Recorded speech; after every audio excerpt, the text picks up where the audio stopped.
आता पाहूया टॉप 9 मोठ्या बातम्या। मनोज जरांगे पाटील यांच्यावर आधारित संघर्ष योद्धा चित्रपटावर सकल ओबीसी समाजाचा आक्षेप।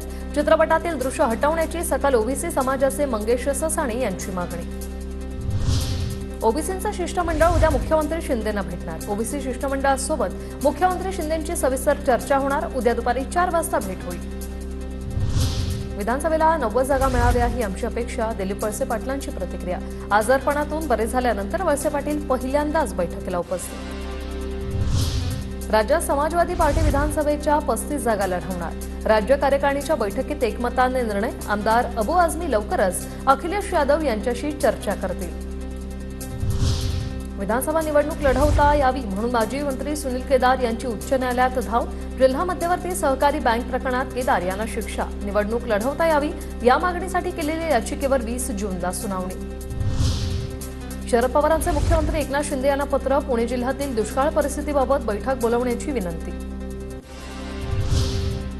सांगलीत जयंत पाटील समर्थकांकडून विशाल पाटील विश्वजित कदमांना रील्समधून थेट इशारा। जयंत पाटील समर्थकांचे रील्स सोशल मीडियावर व्हायरल। जयदत्त क्षीरसागर यांनी काल भूमिका घेतली पाहिजे होती, ते भूमिका स्पष्ट करत नाही।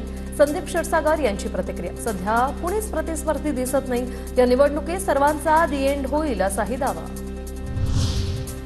लोकसभा निवडणुकीत एनसीपीचे नेते सोबत होते, मात्र कार्यकर्ते नाही। लोकसभा निवडणुकीतील पराभवाचा रोष राष्ट्रवादीवर। भाजप आणि संघाच्या पदाधिकाऱ्यांच्या बैठकीत एकमत, सूत्रांची माहिती।